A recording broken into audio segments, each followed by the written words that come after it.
Good morning, student of class 4. Today we are going to cover chapter number 12 states of matter. So let's get started. देखिए matter क्या होता है। आपके आसपास बहुत सारी चीज़ें आपने देखी होंगी, humans and books, cartoons and bottles, clothes, plants, tree, metal, would. ये सारी चीज़ें जो होती हैं ना आपकी, वो सारी चीज़ें किसी ना किसी चीज़ से बनी हुई होती हैं। जिस चीज़ से वो बनी हुई होती हैं वो उसे हम कहते हैं मैटर। ओके जैसे कि हम एग्जांपल लेंगे स्टार का, तो जो स्टार होता है ना वो बहुत सारी गैसेस से बना होता है।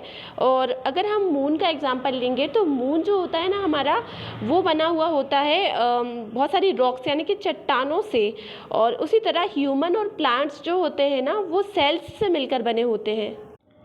वो सारी चीज़ें जिनका एक मास यानी कि एक वजन है और वो जगह कुछ ना कुछ जगह लेती हैं। जैसे कि सपोज दैट मेरे पास ये बुक है, तो इसका एक थोड़ा बहुत तो भार है ना इसमें, और ये एक तरह से एक टेबल पर रखी हुई है तो इतनी स्पेस ये जगह ले रही है ना। तो कोई भी चीज़ जिसका एक मास है और वो कोई भी स्पेस ऑक्यूपाई करता है उसे हम मैटर कहते हैं। एटम मैटर जो है वो छोटे छोटे टिनी पार्टिकल से बना होता है जिसे हम एटम्स एंड मॉलिक्यूल्स कहते हैं, है ना। ये पार्टिकल बहुत ज़्यादा स्मॉल यानी कि बहुत ज़्यादा छोटे होते हैं, तो हम इन्हें ऐसे नहीं देख सकते, हम इनको सिर्फ माइक्रोस्कोप की हेल्प से ही देख सकते हैं, है ना। ये बहुत ज़्यादा छोटे होते हैं। एग्जाम्पल लेते हैं, जैसे एयर है तो एयर जो है ऑक्सीजन के मॉलिक्यूल से बनी हुई होती है। ऑक्सीजन हो सकता है, हाइड्रोजन हो सकता है, कार्बन डाइऑक्साइड, इन सब के मॉलिक्यूल से बनकर बनी हुई होती है। उसी तरह वाटर के साथ भी है, वाटर भी मॉलिक्यूल से मिलकर ही बनता है। अब वॉल्यूम क्या होता है, जो स्पेस, अमाउंट ऑफ स्पेस है ना, एक मैटर जो है थोड़ा बहुत स्पेस तो लेता है ना, उस स्पेस को हम वॉल्यूम कहते हैं। हम वाटर को एक ग्लास में रखेंगे तो वो उसकी वॉल्यूम कहलाएगी, जितना पानी उसके अंदर है। अब स्टेट्स ऑफ मैटर के बारे में पढ़ेंगे तो मैटर 3 फॉर्म में होता है। एक होता है आपका सॉलिड, दूसरा आपका लिक्विड और तीसरा गैस। तो गैस में मैंने एग्जांपल दिया, जैसे ऑक्सीजन हुआ, है ना, कई तरह की गैसेस होती हैं, हाइड्रोजन। और लिक्विड में आपका एग्जांपल आप वाटर ले सकते हैं, मिल्क ले सकते हैं। सॉलिड में कई तरह के एग्जाम्पल है, एक बॉक्स हो सकता है, ब्रिक हो सकती है, डाइस हो सकता है, आइस हो सकता है, ये सारे एग्जाम्पल है, ठीक है। सॉलिड वो होते हैं जिनका एक अपना शेप होता है और ये बहुत ज़्यादा, इनकी जो मॉलिक्यूल है ना एकदम टाइटली पैक्ड होते हैं। तो हम इतने ज़्यादा टाइटली पैक होते हैं कि आप इनको पकड़ के मसल नहीं सकते, इनको काटना पड़ता है या तोड़ना पड़ता है, तभी जाकर इनका कुछ हो सकता है ना। तो वो सॉलिड्स होते हैं, इसे हम आसानी से प्रेस नहीं कर सकते। कई तरह के सॉलिड ऐसे होते हैं जिन्हें हम काट पाते हैं या तोड़ पाते हैं, कई तरह के सॉलिड ऐसे होते हैं जो कि मेटल से बने होते हैं ना, तो ना हम उन्हें काट पाते हैं ना तोड़ पाते हैं, या तो हम इन्हें मेल्ट करके या किसी और टेक्निक से उन्हें हम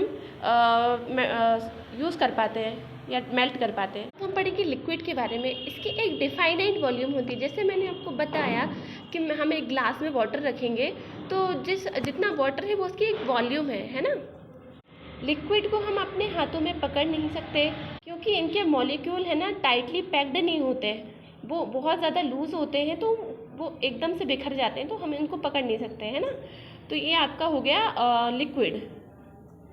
वॉल्यूम तो इसका फिक्स होता है कि इतना वाटर है तो हाँ इतना ही है, 1 गिलास वाटर 1 गिलास मिल्क है तो उतना ही रहेगा। शेप जो है डिफाइनाइट नहीं होती, शेप कैसी भी हो सकती है, क्योंकि हम एक बकेट में डालेंगे तो शेप चेंज हो जाएगी, ग्लास में डालेंगे तो शेप चेंज हो जाएगी, और ये फ्लो कर सकते हैं। गैस की कोई डिफाइनाइट शेप या वॉल्यूम नहीं होती है ना। स्मोक का एग्जाम्पल लेंगे तो आप स्मोक को अपने हाथ में नहीं पकड़ सकते। Also the smoke does not remain it one place. ये बहुत ही फ्री होकर एक जगह से दूसरी जगह ट्रैवल कर सकता है ना। इसको हम बॉटल में बंद करके नहीं रख सकते, ना ही हम पकड़ सकते हैं।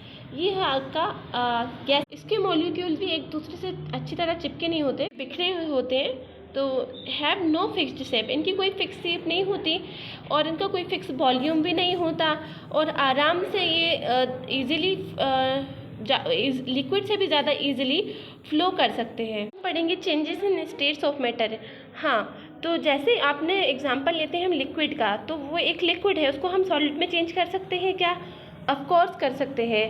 सपोज दैट हम आइसक्रीम बनाते हैं, तो आइसक्रीम जैसे हमने मिल्क लिया, हम मिल्क में कुछ शुगर और मिल्क पाउडर वगैरह ऐड करके हम उसको फ्रिज में रख देंगे तो वो लिक्विड बन जाएगा।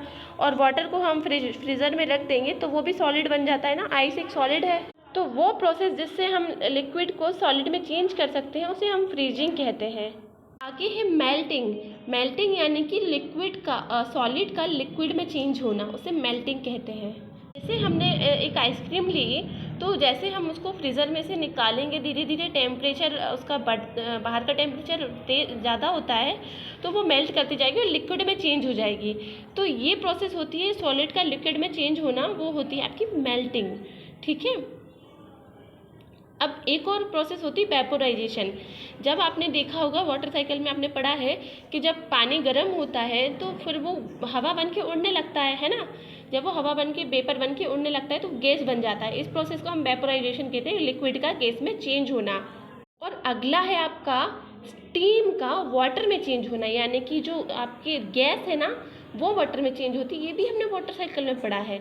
जब गैस ऊपर उड़ रही है ना, तो एक टाइम पर वो जाके, जैसे आपने दूध गर्म किया उसको प्लेट से ढक दिया है, तो जो है ना गैस उसकी उड़ेगी ना वेपर बन के, तो वो प्लेट पे जाके जमा हो जाएंगी और क्या कैसा होगा, हम प्लेट को देखेंगे तो उस पर बूंदे हमें दिखाई देंगी। यानी कि जो वेपर है ना, यानी कि जो गैसेस है वो लिक्विड में चेंज हो गई। इस प्रोसेस को हम कंडेंसेशन कहते हैं। ठीक है। अगली प्रोसेस है आपकी सॉलिड पहले लिक्विड में और फिर गैस में चेंज होता है ना, वो आपकी सब्लिमेशन कहलाती है। तो कैसे होता है, जैसे सॉलिड है हम उसको हीट अप करेंगे तो पहले वो लिक्विड में चेंज होगा और ज़्यादा हीट होने पर वो गैस में चेंज हो जाएगा। जैसे आपका आइस है तो हम उसको किसी पतीले में डालकर हम गैस पे रख देंगे, पहले वो पानी में यानी लिक्विड में चेंज होगा फिर गैस में चेंज हो जाएगा। सॉल्यूशन क्या होता है, आपने वाटर लिया, वाटर में आपने थोड़ा सा नमक डाल दिया, शुगर डाल दिया और उसको मिक्स कर दिया, तो ये आपका सॉल्यूशन बन गया है ना। तो सॉल्यूशन वो होता है जिसमें हम किसी भी चीज़ को हम वाटर में या लिक्विड में ऐड कर देते हैं और इसे मिक्स कर देते हैं, तो एक सॉल्यूशन बन जाता है। अब सॉल्यूशन सॉल्यूट और सॉल्वेंट से मिलकर बना। सॉल्यूट वो होता है जिसे हम बहुत कम क्वांटिटी में मिलाते हैं, वो सॉल्यूट होता है। और वो सब्सटेंस जो ज़्यादा क्वालिटी में प्रेजेंट होता है सॉल्यूशन में, उसे हम सॉल्वेंट कहते हैं। जैसे हमने शुगर ली, तो शुगर हमारी सॉल्यूट है क्योंकि हम उसे वाटर में मिलाएंगे। 1 चम्मच हम शुगर मिला रहे हैं और वाटर 1 ग्लास है, तो वाटर हमारा सॉल्वेंट कहलाएगा क्योंकि वो ज़्यादा क्वांटिटी में है। होप आपको सॉल्यूशन भी क्लियर हो गया होगा। अब हम क्वेश्चन एंड आंसर पर जंप करेंगे। First of all we will do the short answer and then long answer. तो शॉर्ट आंसर मैं आपको एक्सप्लेन करूँगी, आपको कॉपी में नोट डाउन करना है और ये आपका होमवर्क भी है। तो पहला क्वेश्चन है आपका, what is matter, give 2 example of matter. कोई भी चीज़ जिसका एक मास एक वेट है और थोड़ी बहुत जगह स्पेस ले रहा है वो मैटर कहलाता है। और एयर और वाटर दोनों एग्जाम्पल हैं मैटर के। हमें वो प्रोसेस बतानी है जिससे सॉलिड चेंज होता है लिक्विड में, और ये ए में दिया है, बी में दिया है सॉलिड चेंज हो रहा है गैस में, सी में दिया है लिक्विड चेंज हो रहा है गैस में। और ये मैंने अभी ही आपको जस्ट पढ़ाया है। तो सॉलिड जो है लिक्विड में चेंज हो रहा है उसे हम मेल्टिंग कहते हैं, सॉलिड गैस में चेंज हो रहा है उससे सब्लिमेशन कहते हैं, लिक्विड गैस में चेंज हो रहा है उसे हम वेपराइजेशन कहते हैं। अगला है आपका डिफाइन सॉल्यूशन। एक मिक्सचर सॉल्यूट का, किसका मिक्सचर, सॉल्यूट का और सॉल्वेंट का, उसे हम सॉल्यूशन कहते हैं, जैसे मैंने अभी आपको बताया। अगले क्वेश्चन हैं आपके लॉन्ग आंसर्स टाइप क्वेश्चंस, यानी कि answer the following question in detail. तो पहला क्वेश्चन है आपका, why solid can not be compressed easily. Solid को हम आसानी से दबा नहीं सकते, कंप्रेस्ड नहीं कर सकते, क्यों? क्योंकि जो मॉलिक्यूल होते हैं ना सॉलिड में वो टाइटली पैक्ड होते हैं। जैसे मेरे पास ये टेबल है, मैं इसको कितना भी पुश कर लूँ लेकिन इसका शेप चेंज नहीं होगा, है ना, क्योंकि इसमें क्या है, इसका जो है ना ये लकड़ी से बनी हुई है तो वो एकदम से बहुत ही टाइटली चिपकी हुई है ना, तो ये आराम से कंप्रेस नहीं हो सकती। अगला क्वेश्चन, डिफरेंशिएट बिटवीन सॉलिड और लिक्विड के बीच में डिफरेंस बताना है हमें। तो सॉलिड वो होता है जिसका एक शेप और वॉल्यूम होता है जो कि फ्लो नहीं कर पाता, टाइट होता है, उसका मॉलिक्यूल जिसके टाइट होते हैं वो सॉलिड कहलाता है। लेकिन लिक्विड वो होता है जिसका वॉल्यूम तो शेप डिफाइनाइट होता है लेकिन शेप उसका कुछ भी हो सकता है, उसे हम कहते हैं लिक्विड। नेक्स्ट आपका क्वेश्चन है, differentiate between solute and solvent. तो वो सब्सटेंस जो कि बहुत ज़्यादा कम क्वांटिटी में प्रेजेंट होते हैं सॉल्यूशन में उसे हम सॉल्यूट कहते हैं, और वो सब्सटेंस जो कि हम ज़्यादा क्वांटिटी में यूज़ करते हैं किसी भी सॉल्यूशन में उसे हम सॉल्वेंट कहते हैं। तो आई होप ये चैप्टर आपको क्लियर हो गया होगा। So we will meet in next class. So good bye and God bless you all.